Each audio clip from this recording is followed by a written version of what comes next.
당신의 마음이 서울 도심의 작은 방이라고 상상해보세요. 창문은 없고 공기는 탁합니다.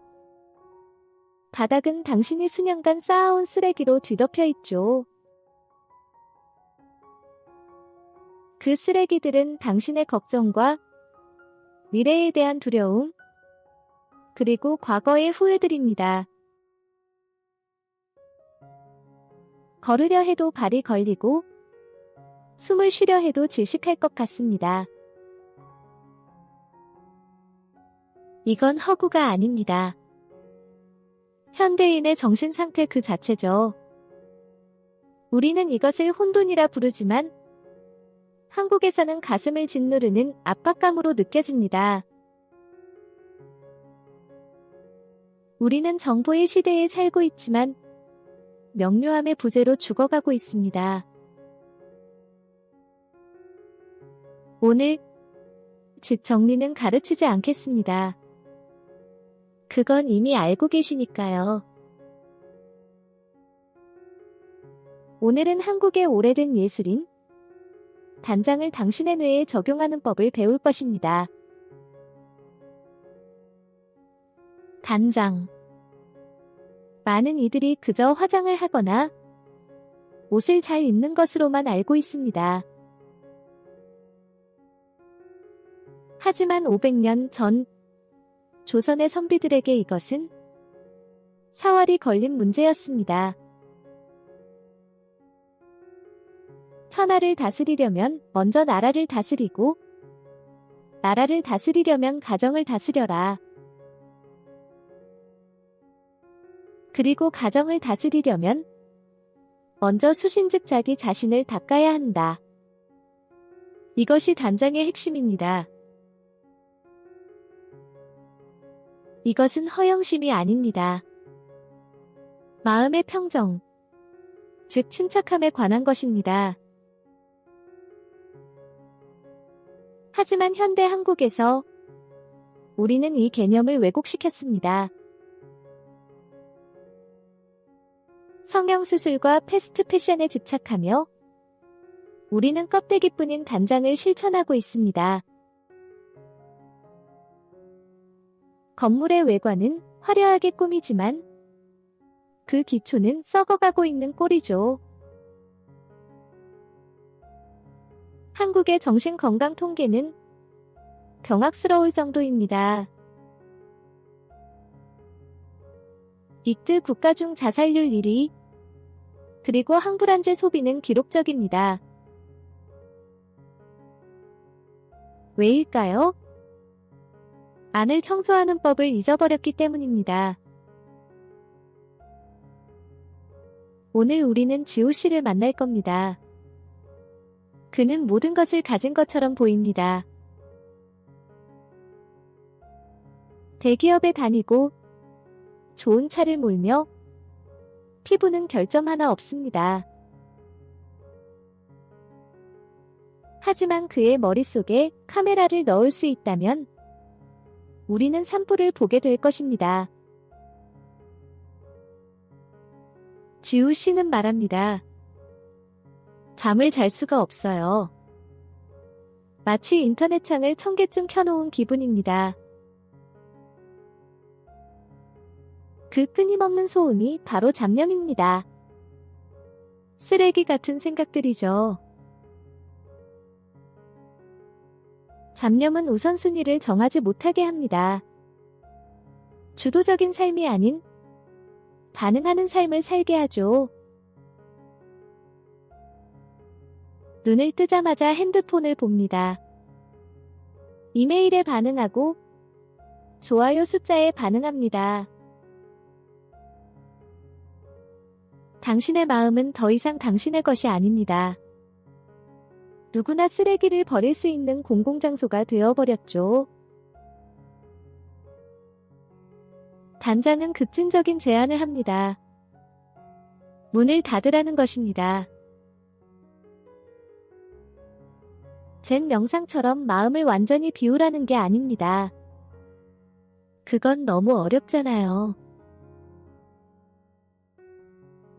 단장은 더 실용적입니다.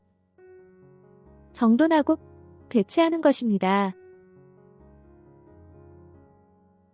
모든 생각을 하나의 물건이라고 상상해보세요. 어떤 것은 목표처럼 귀중하지만 질투처럼 쓰레기인 것도 있습니다. 문제는 우리가 이 모든 걸 같은 서랍에 넣어둔다는 겁니다. 지우 씨가 일을 하려 할 때 목표보다 질투를 먼저 발견하게 되는 이유죠. 뇌과학도 이를 뒷받침합니다. 뇌는 에너지를 쓰지 않고는 무질서를 처리할 수 없습니다. 전두엽은 소음을 걸러내느라 지쳐버립니다. 결과는 결정 피로입니다. 오후 2시만 되면 점심 메뉴조차 고를 수 없게 되죠. 다시 기원으로 돌아가 봅시다. 단장이라는 단어는 불굴당과 꾸밀장에서 왔습니다. 하지만 동음이 이어인 단장에는 슬프고도 아름다운 이야기가 숨어 있습니다. 상자가 끊어질 듯한 고통. 내부가 산산조각 나는 듯한 슬픔을 뜻하죠. 때로는 단장의 아픔을 치유하기 위해 단장의 의식이 필요합니다. 외면을 정돈하여 내면을 진정시키는 것은 마법이 아닙니다. 생물학적인 원리입니다. 찬물로 세수를 할 때 우리는 다이빙 반사를 자극하게 됩니다. 심박수가 느려지고 불안이 멈춥니다. 시스템이 재부팅되는 것이죠. 우리 조상들은 뇌과학은 몰랐지만 의식의 힘은 이해하고 있었습니다. 이 다큐멘터리에서 우리는 이 방법을 해부해 볼 것입니다. 물건을 버리는 이야기가 아닙니다.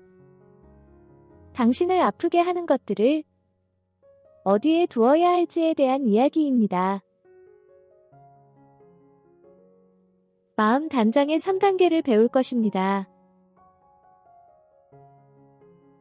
정화, 배치, 그리고 단장.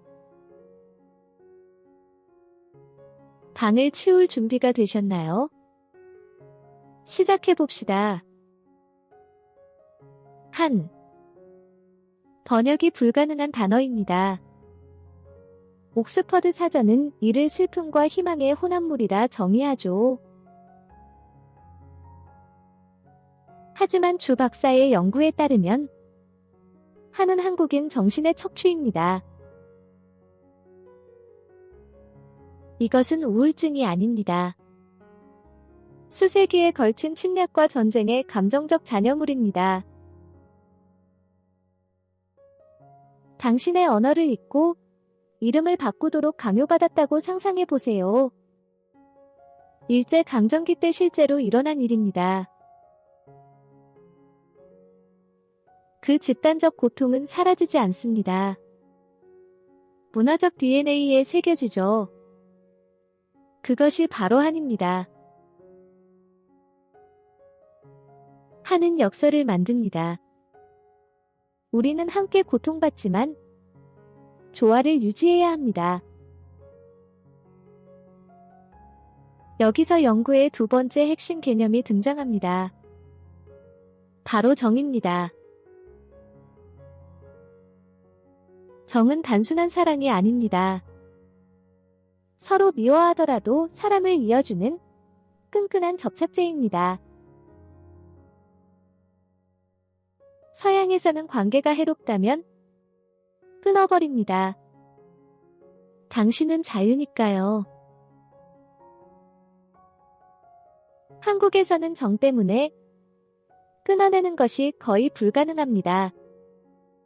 당신의 정체성이 타인에게 달려있기 때문이죠. 문서는 한국인의 자아가 자율적이지 않고 관계적이라고 설명합니다. 그래서 서양식 치료가 실패하는 것입니다. 환자에게 너를 행복하게 하는 일을 해라고 말하니까요. 화병 환자에게 그 말은 무의미합니다. 그들의 행복은 집단의 조화니까요. 그리고 세 번째 악당이 등장합니다. 체면입니다. 체면은 단순한 평판이 아닙니다. 존엄성입니다. 체면을 잃는 것은 사회적 죽음과 같습니다. 정성적 사례 연구는 우리가 이를 표현하는 방식에 대해 흥미로운 점을 보여주었습니다. 한국 상담가들은 두려움이 등 뒤에 긴장으로 느껴진다고 보고합니다. 분노는 턱이나 가슴의 경직으로 나타납니다. 그리고 수치심은 얼굴의 열기로 나타나죠. 이것들은 은유가 아닙니다. 실제 신체적 고통의 지도입니다. 갈등은 잔혹합니다. 하는 소리 지르고 싶어 하지만 체면은 미소 짓기를 강요합니다. 이 내부 마찰이 열을 발생시킵니다. 바로 화병을 만드는 것이죠. 연구 2에서는 화병 진단을 받은 환자들을 인터뷰했습니다. 모두가 똑같은 말을 했습니다. 여기에 무언가 꽉 막혀 있어요.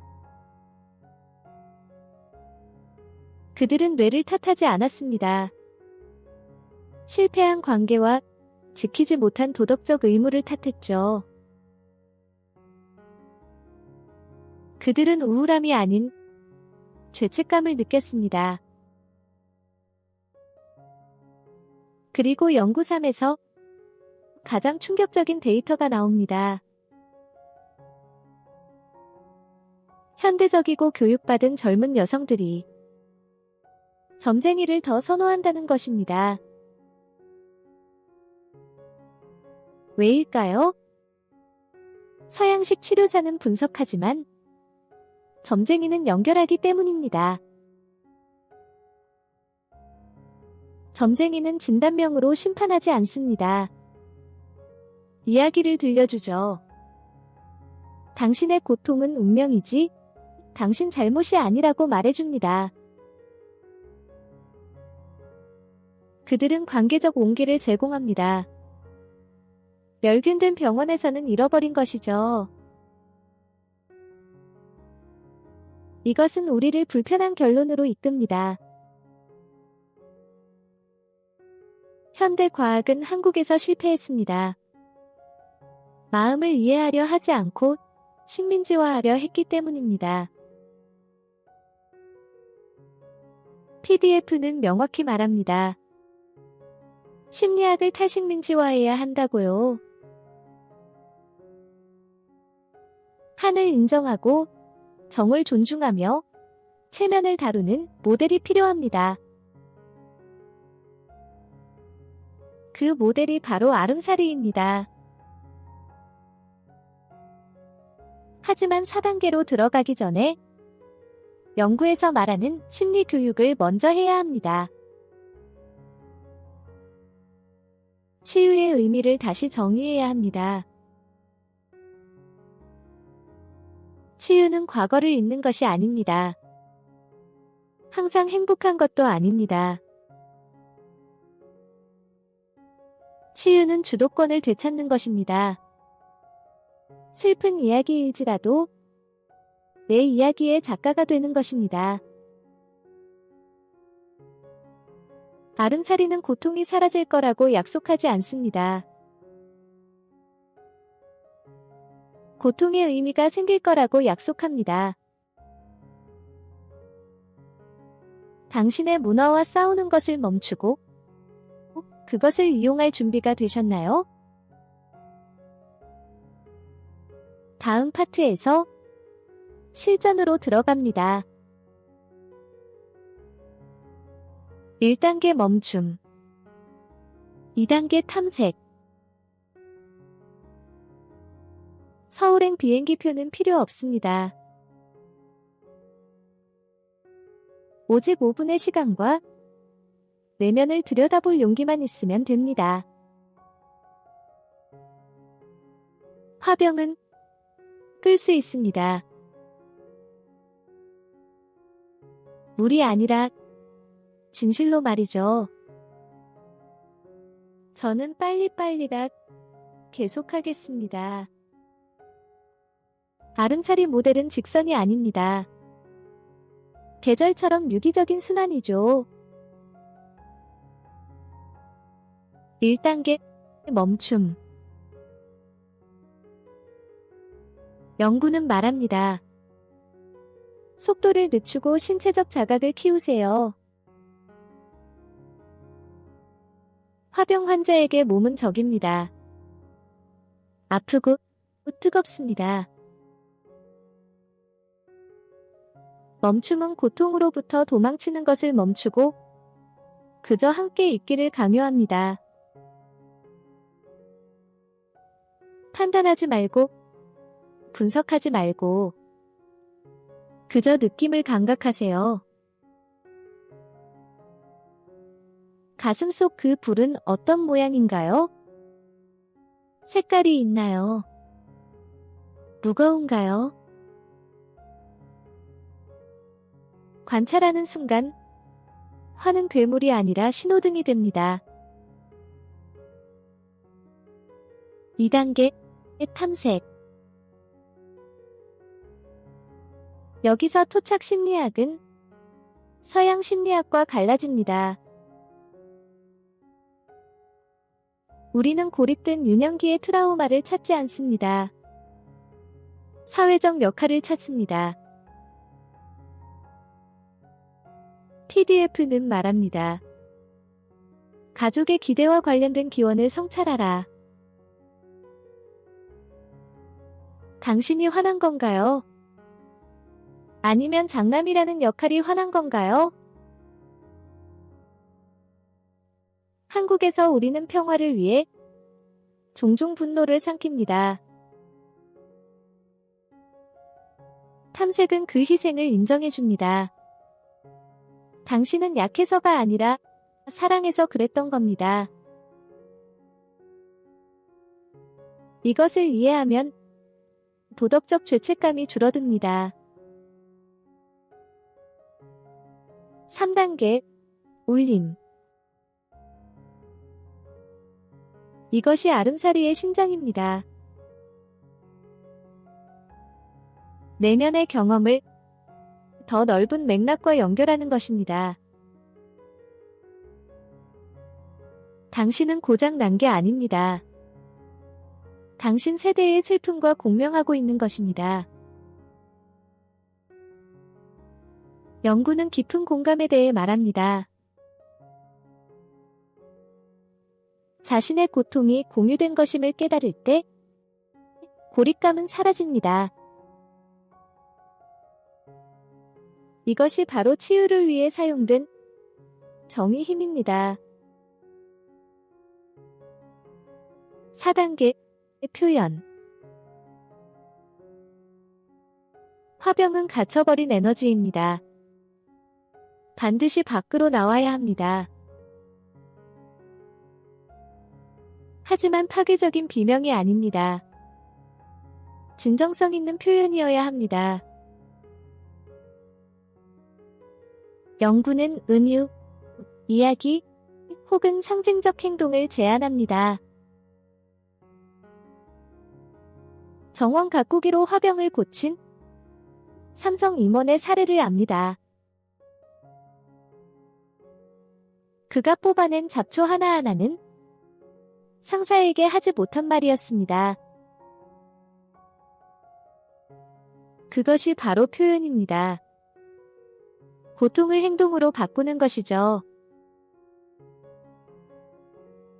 이 순환을 마치면 아름사리의 상태에 도달합니다.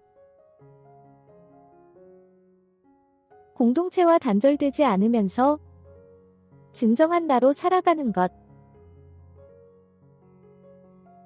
이것은 내 멋대로 하는 개인주의적 자유가 아닙니다.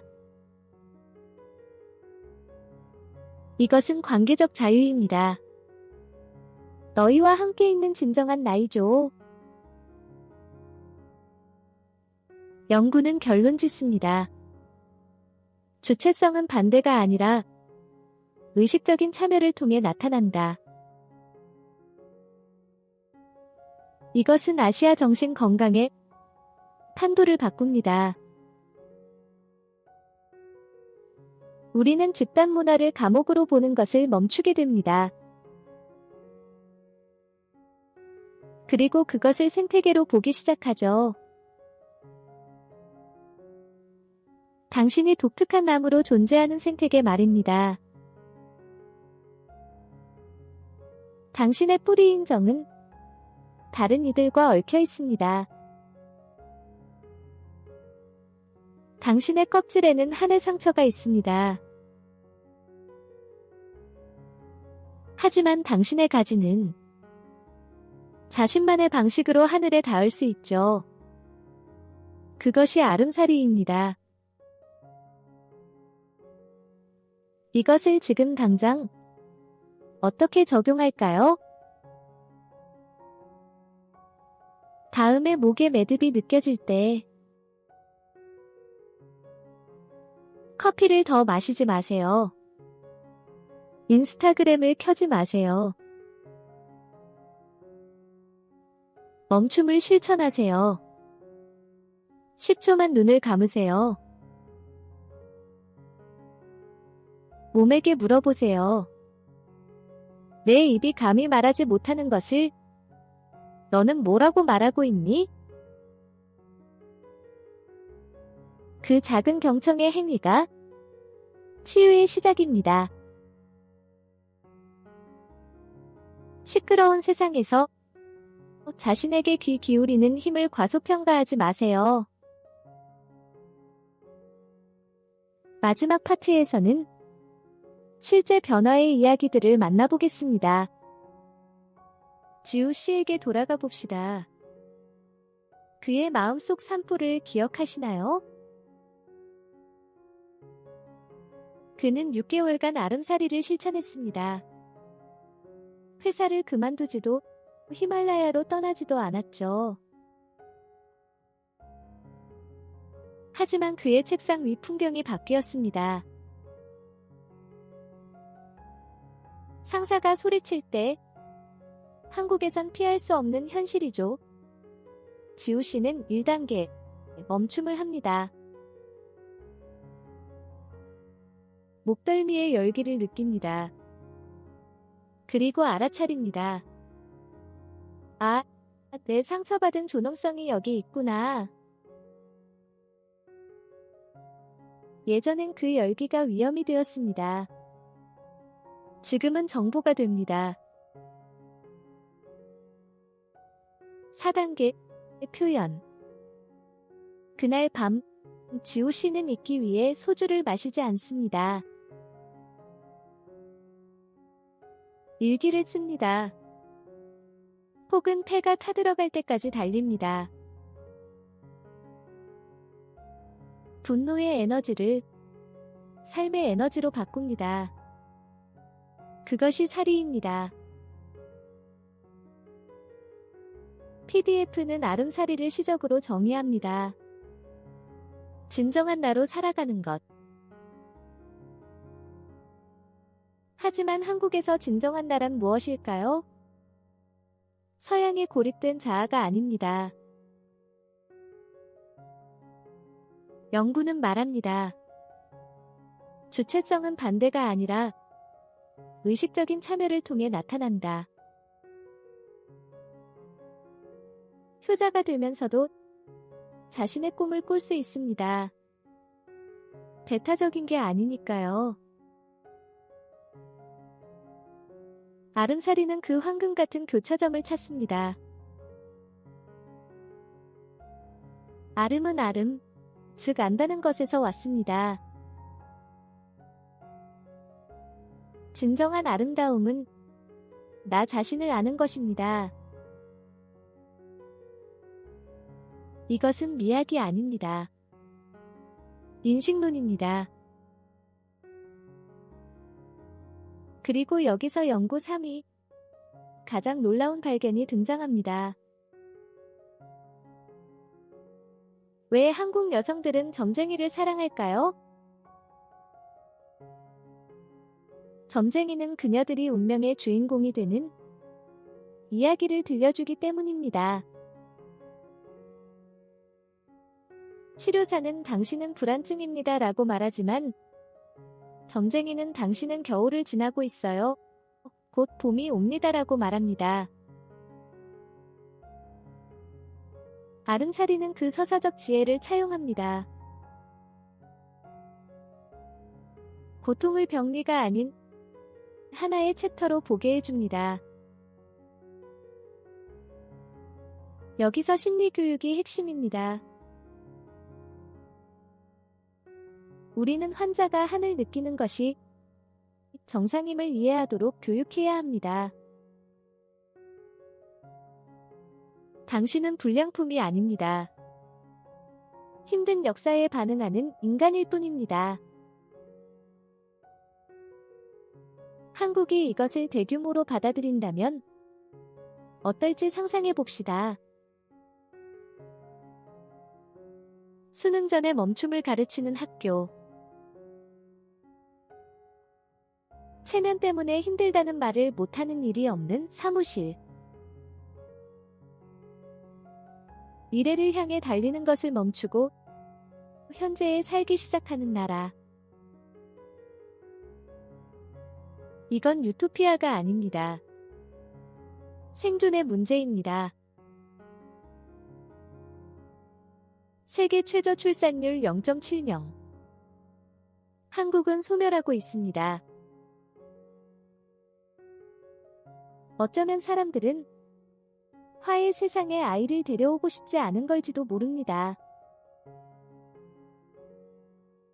아름사리가 그 인구 절벽에 불을 끄는 물이 될 수도 있습니다. 집단 지성을 치유한다면 미래는 다시 가능해집니다.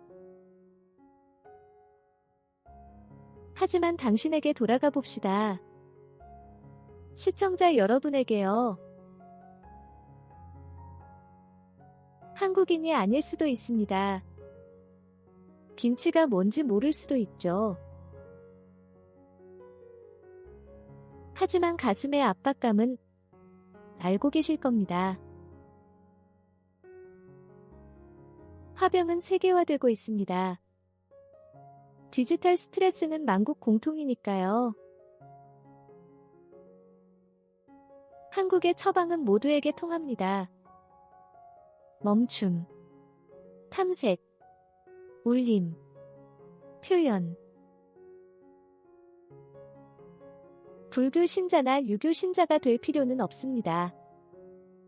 그저 인간이면 충분합니다. PDF는 초대로 끝을 맺습니다. 지식을 탈식민지화하라. 서양에서만 답을 찾지 말고 토착의 지혜를 바라보라는 것입니다.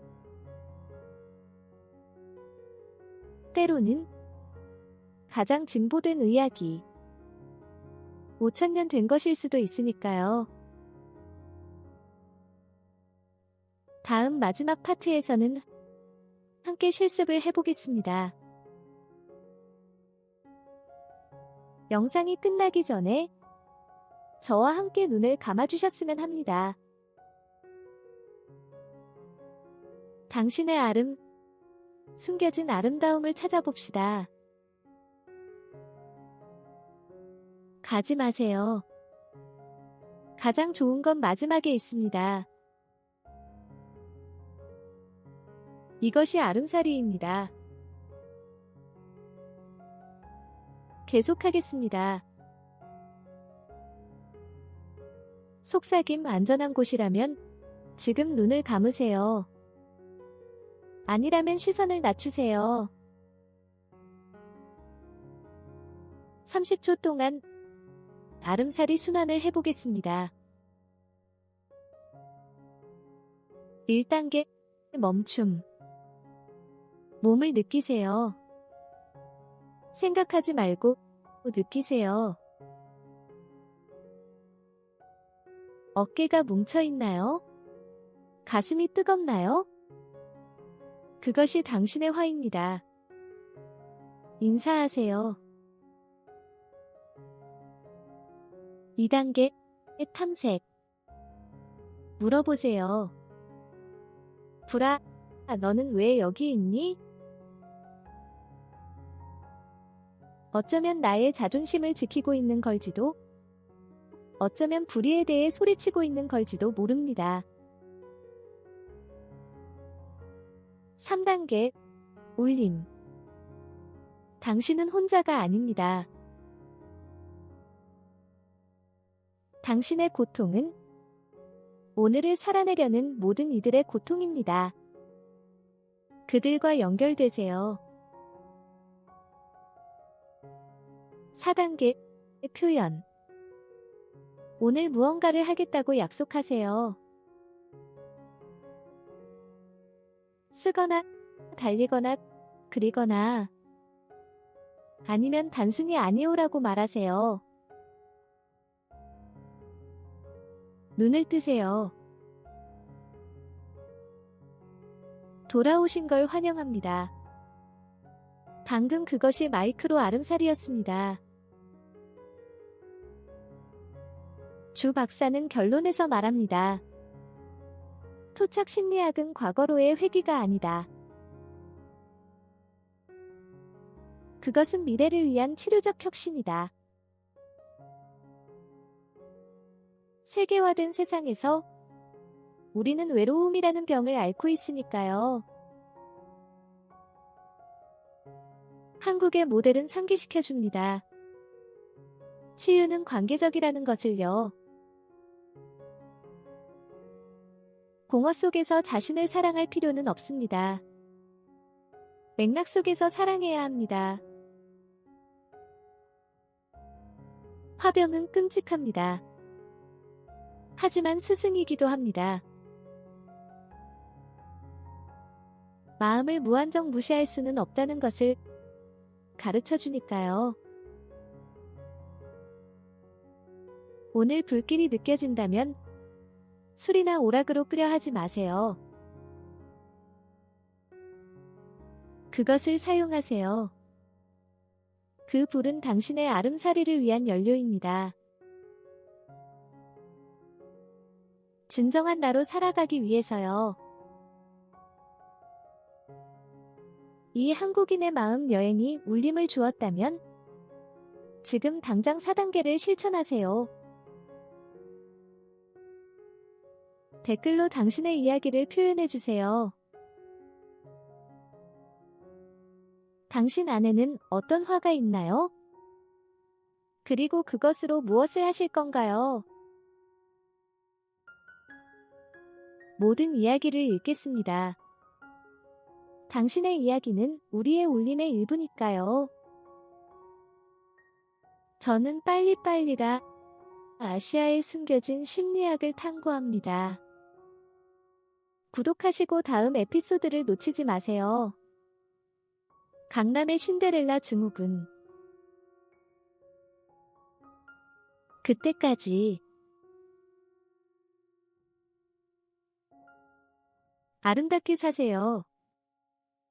아름살이 하세요.